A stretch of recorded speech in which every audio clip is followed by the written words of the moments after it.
நமக்கு கிடைத்திருக்கின்றார்கள் என்ற பெருமையோடு அவர்களுக்கு எனது நன்றியை தெரிவித்துக் கொள்கின்றேன். கொடுக்கிற காரை இனோவா காராக கொடுத்தால் நன்றாக இருக்கும் என்று பின்னால் இருக்கின்ற உறுப்பினர்கள் சொல்லுகின்றார்கள். அனைவருக்கும் நன்றி. மான் உறுப்பினர் கல்லானை அவர்கள்.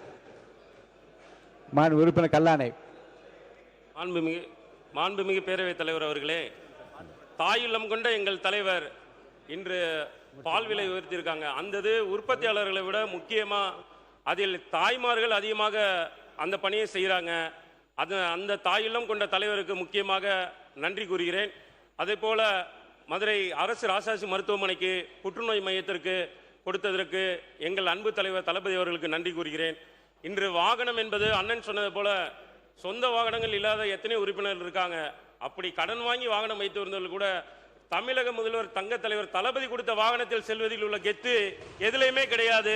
அவருக்கு எங்களது சிறந்தாழ்ந்த நன்றியை தெரிவித்துக் கொள்கிறேன். மான் உறுப்பினர் சபரி ஐங்கரன் அவர்கள். மாண்புமிகு பேரவைத் தலைவர் அவர்களே, தமிழக முதல்வருக்கும் சட்டமன்ற உறுப்பினர் எதிர்க்கட்சி தலைவர் அலுவலருக்கும் கூட்டணி கட்சி தலைவர் அலுவலருக்கும் என் பணிவான வணக்கத்தை தெரிவித்துக் கொள்கிறேன். புதிதாக சட்டமன்றத்திற்கு வந்துள்ள எம்எல்ஏக்களுக்கு கார் தந்துள்ள நமது முதல்வர் அவர்களுக்கு என் நன்றியை தெரிவித்துக் கொள்கிறேன். ஒரே ஒரு விஷயம் ஃபன்னாக சொல்கிறேன். நான் கல்லூரி படிக்கும்போது காதல் தோல்வி, வேலையும் இல்லை காரும் இல்லை. இன்னைக்கு வேலையும் கொடுத்துருக்காரு தலைவர், காரும் கொடுத்துருக்காரு. ரொம்ப ரொம்ப நன்றியை தெரிவிச்சுக்கிறேன். ஏன்னா நான் ட்ரெயினில் தான் வரேன். அங்கேருந்து இங்கே உள்ள ஆட்டோவில் உள்ளே வரும்போதெல்லாம் ஒவ்வொரு தடவையும் காவலர் பணியாளர்கள்லாம் கேட்பாங்க, யார் நீங்கள் எம்எல்ஏன்னு சொல்லுவேன். ஐடி கார்டெலாம் எடுத்து காமிச்சாலும் நம்ப மாட்டாங்க. ஸோ அதனால் இன்றைக்கி 2 விஷயத்தில் நாங்கள் ரொம்ப மகிழ்வாக இருக்கோம். விவசாயிகளும் மக்கள் பணியை செய்கிற பசியை போக்குற விவசாயிகளும் சந்தோஷமாக இருக்காங்க. மக்கள் பணி செய்கிற சட்டமன்ற உறுப்பினரும் சந்தோஷமாக இருக்கிறாங்க. ஸோ எல்லாரோட வாயிலாகவும் நான் மிகப்பெரிய நன்றியை தெரிவித்துக் கொள்கிறேன். நன்றி நன்றி. மாண்புமிகு உறுப்பினர்களே,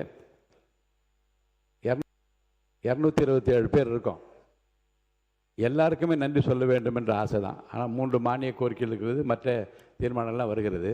என்று துடித்து கைகளை உயர்த்தி கேட்டுக்கொண்டிருக்கிற பல பேர் நான் பார்த்து கொண்டிருக்கிறேன். நான் காலம் கருதி இன்னும் சில பேர் இருக்கிறார்கள், சொல்லத்தான் நினைக்கிறேன் ஆனால் சொல்ல முடியவில்லையே என்று எங்களும் இருக்கின்றார்கள்.